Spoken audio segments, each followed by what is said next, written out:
চৰকাৰী কৰ্মচাৰীসকলৰ বাবে জনাব বিচাৰিছোঁ এটা ডাঙৰ খবৰ। কৰ্মচাৰীসকলৰ দৰমহা বৃদ্ধি সন্দৰ্ভত আহিছে এই গুৰুত্বপূৰ্ণ খবৰ। দৰমহা বৃদ্ধিক লৈ আহিছে এই ডাঙৰ আপডেট।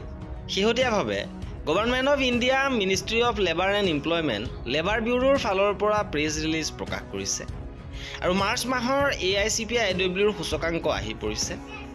মাৰ্চ মাহত AICPIWৰ সূচকাংক কিছু পৰিমাণে বৃদ্ধি হৈছে। ইয়াৰ লগে লগে কৰ্মচাৰীসকলৰ ডিএও কিছু পৰিমাণে বৃদ্ধি পাইছে। মাৰ্চ মাহত AICPIWৰ সূচকাংক 0.6 পইণ্ট বৃদ্ধি হৈ 149.1 পইণ্টত থিয় দিছে আৰু ইয়াৰ লগে লগে কৰ্মচাৰীসকলৰ ডিএ কিমান বৃদ্ধি পাইছে আপোনালোকক জনাব বিচাৰিছোঁ।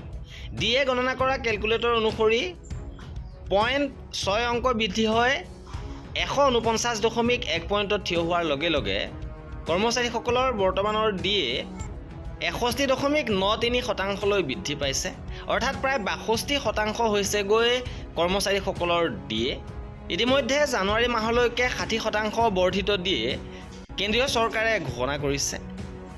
আগন্তুক দৰমহাত বৰ্ধিত হাৰত ডিএ লাভ কৰিবলৈ সক্ষম হ'ব। 60% হাৰে ডিএ লাভ কৰিব আৰু বৰ্তমান 62% হৈছেগৈ ডিএ। আৰু এয়া আছিল এই ভিডিঅ'টোত। কৰ্মচাৰীসকলৰ সকলো খবৰ পাই থাকিবৰ বাবে আমাৰ চেনেলটো ছাবস্ক্ৰাইব কৰি ৰাখিব।